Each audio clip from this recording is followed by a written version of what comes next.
Hey there folks, Blockbuster Beach Bum here, analyzing the films you may or may not have seen on the big screen.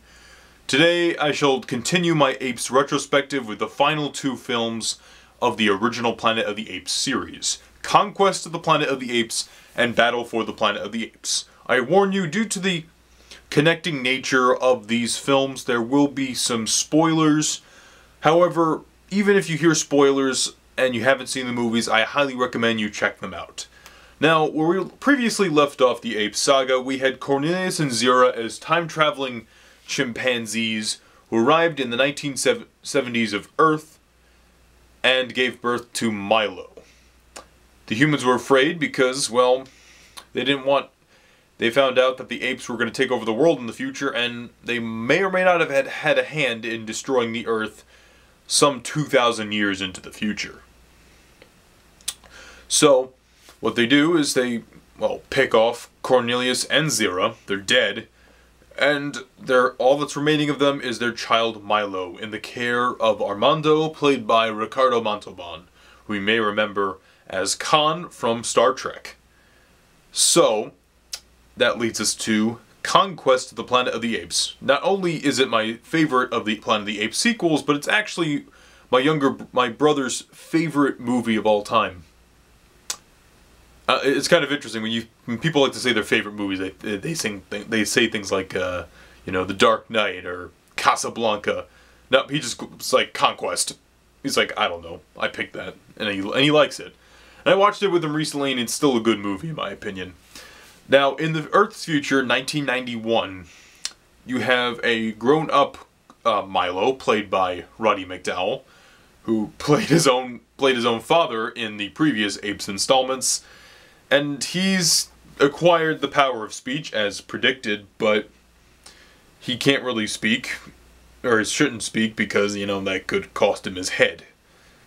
And, it's kind of sad because he lives in a world of ape oppression, where the apes are now tasked with doing menial labor for the humans and being treated like slaves.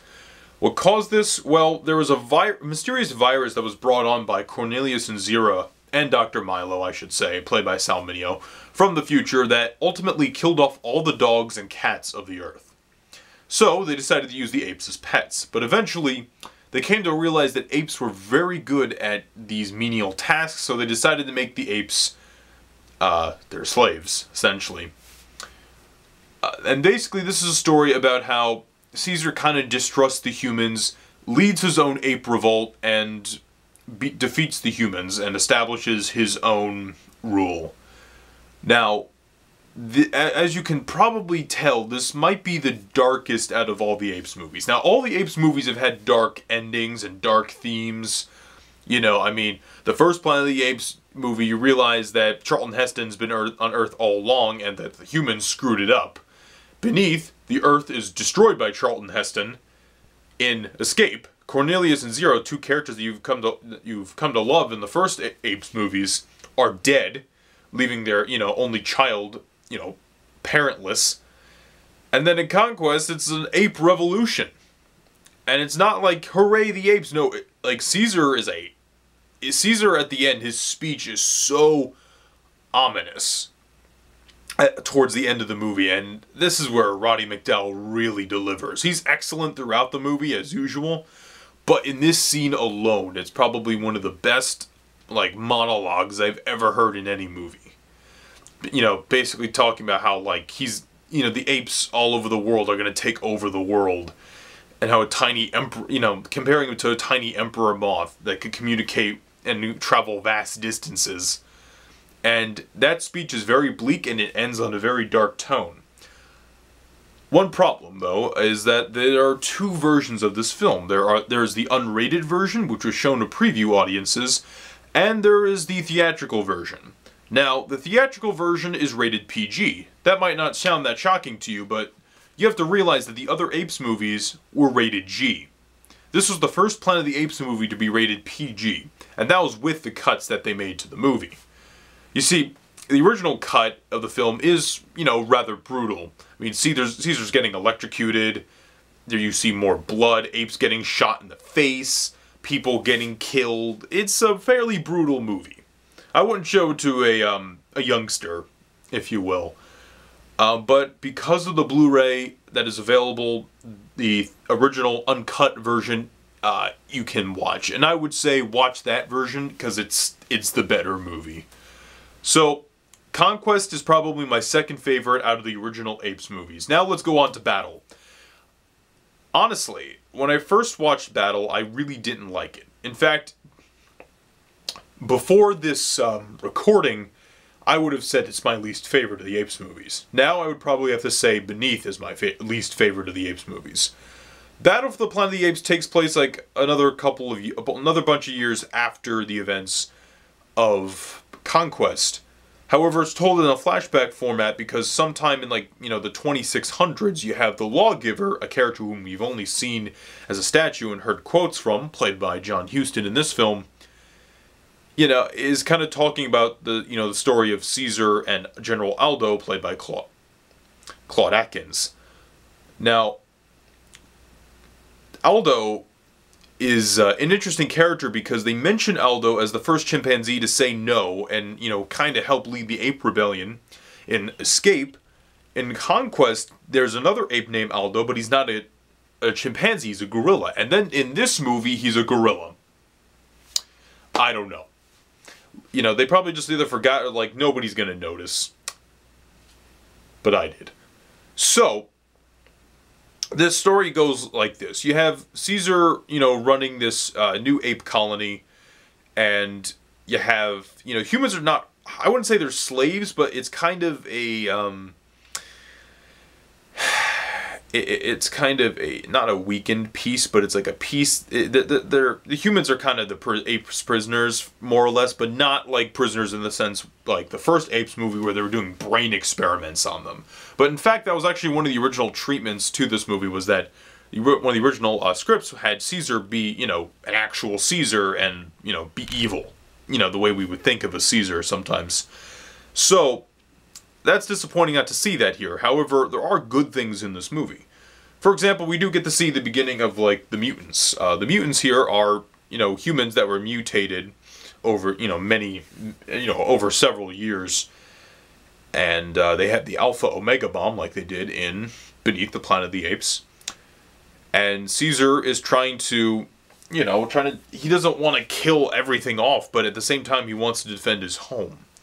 And he doesn't want to contradict, his words of compassion, but at the same time he doesn't want to, look weak. And then you have Aldo trying to contradict him, and Aldo just hates Caesar, because Caesar emphasizes more education and understanding, whereas Aldo's just like, I want to ride horses and I want to shoot guns and stuff.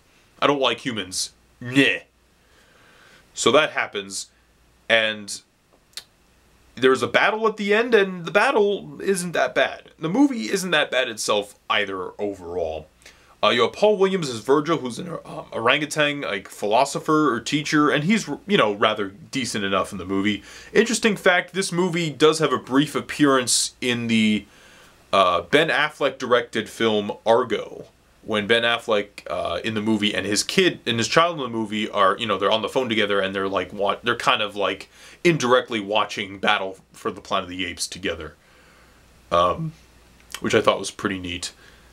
And interesting thing about this movie, in the same way that Rise of the Planet of the Apes parallels Conquest of the Planet of the Apes, in that Caesar is leading an ape revolution, Battle for the Planet of the Apes is very much like Dawn, in the sense that Dawn, you have Caesar and humans at like a hard, a strange piece, and he is a gorilla, not a gorilla, but like another ape that's kind of saying, I hate humans, why do you like humans? And then you have an orangutan, in the battle for the form of Virgil, in Dawn in the form of Maurice, who's kind of with Caesar, and is more of like a teacher type of character. So I thought that was actually rather interesting. They're trying to take these like ape sequels and make them, adapt them for a modern audience.